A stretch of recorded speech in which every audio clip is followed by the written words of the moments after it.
અમેરિકામાં હાલ green card વાળાને પણ એરપોર્ટ ઉપર પ્રોબ્લેમ થઈ રહ્યો છે.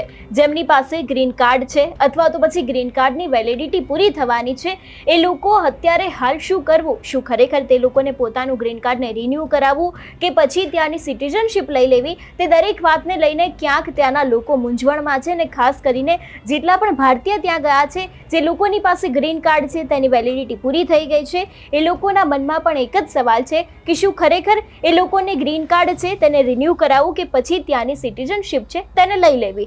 શું છે સમગ્ર વિષય અને તે લોકોને શું કરાવવું જોઈએ? આજે તેના વિશે જ વિસ્તારપૂર્વક વાત કરીશું. નમસ્કાર, હું હંસિની અને તમે જોઈ રહ્યા છો નિર્ભય ન્યૂઝ.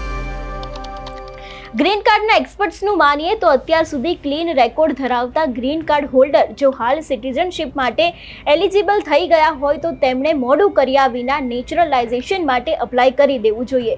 ટ્રમ્પની પોલિસીને કારણે આગામી દિવસોમાં નેચરલાઇઝેશનની બેકલોગ ખૂબ જ વધવાનો છે અને તેને જ લીધે સિટીઝનશીપ લેવા માંગતા હોય તેવા લોકોને ઘણો લાંબો સમય રાહ જોવી પડી શકે છે અથવા તો પછી કડક સિક્યુરિટીનો પણ સામનો કરવો પડશે. જ્યારે હાલ જે લોકો સિટીઝનશીપ માટે એપ્લાય નથી કરી શકતા તેમને પણ પોતાનું મોડું કર્યા વિના ગ્રીન કાર્ડને રિન્યૂ કરાવી દેવું એ પણ સલાહભર્યું રહેશે એવું પણ એક્સપર્ટ્સનું માનવું છે. એટલે જેટલા પણ લોકો અત્યારે હાલ ગ્રીન કાર્ડની રાહ જોઈને બેઠા છે એ લોકોએ પણ એને લઈને પગલાં ભરવા જોઈએ અથવા તો પછી જેની વેલિડિટી પૂરી થવા આવી છે એ લોકોને રિન્યૂ કરાવી દેવું જોઈએ. અને જેની ત્યાં રહી રહ્યા છે ને જે લોકોને ગ્રીન કાર્ડની જરૂર છે એ લોકોએ પણ અત્યારે ફટાફટ પોતાનું ગ્રીન કાર્ડ કઢાવી લેવું જોઈએ.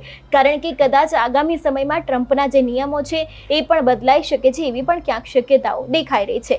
જો વાત કરવામાં આવે અમેરિકાની, તો અમેરિકામાં જો ગ્રીન કાર્ડ હોલ્ડરથી નાનો મોટો કે પછી અમુક સંજોગોમાં ડિપોર્ટેબલ ક્રાઇમ થઈ ગયો હોય તો પણ તેને અત્યાર સુધી પોતાનું ગ્રીન કાર્ડ છે તે રિન્યૂ કરાવવામાં ખાસ પ્રોબ્લેમ થતો ન હતો.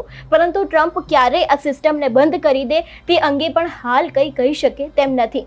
નિયમ અનુસારની જો વાત કરવામાં આવે તો ગ્રીન કાર્ડ હોલ્ડર 5 વર્ષ બાદ સિટીઝનશીપ માટે એલિજિબલ થઈ જતો હોય છે. પરંતુ આ દરમિયાન તેણે અમેરિકામાં કોઈ પણ પ્રકારનો ગુનો ના કર્યો હોય તે જરૂરી છે. જો કોઈ ગ્રીન કાર્ડ હોલ્ડરે સામાન્યથી લઈને ખાસ ગંભીર ના હોય તેવો ક્રાઇમ કર્યો હોય તો પણ તેનું ગ્રીન કાર્ડ રિન્યૂ તો થઈ શકે, પણ તે વ્યક્તિને સિટીઝન બનવા માટે પછી રાહ જોવી પડે છે. એટલે જો તમારી ગ્રીન કાર્ડની વેલિડિટી હવે પૂરી થવાઈ હોય તો તમારે કોઈ પણ રાહ જોયા વગર હવે સિટીઝનશીપ છે તે માટેની તેની પ્રોસેસ છે તેને અનુસરવી જોઈશે. કારણ કે જો તમે એમાં મોડું કરશો તો કદાચ ત્યાંની સિટીઝનશીપ મળવામાં પણ તમને ઘણો બધો સમય જઈ શકે છે.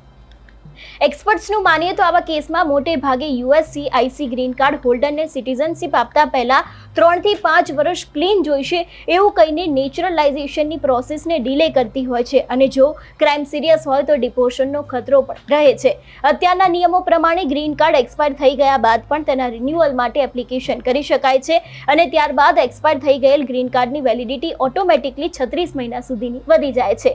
તેવી જ રીતે હાલ ગ્રીન કાર્ડ એક્સપાયર થયા બાદ પણ નેચરલાઇઝેશન એપ્લિકેશન મોટે ભાગે સ્વીકારી લેવામાં આવે છે. પરંતુ જો આ નિયમ બદલાશે તો સિટીઝનશીપ માટે એપ્લાય કરતા વ્યક્તિએ પોતાનું વેલિડ ગ્રીન કાર્ડ રજૂ કરવું પડશે કે પછી રિન્યૂ કરાવવા માટે એપ્લિકેશન કરી લેવી પડશે.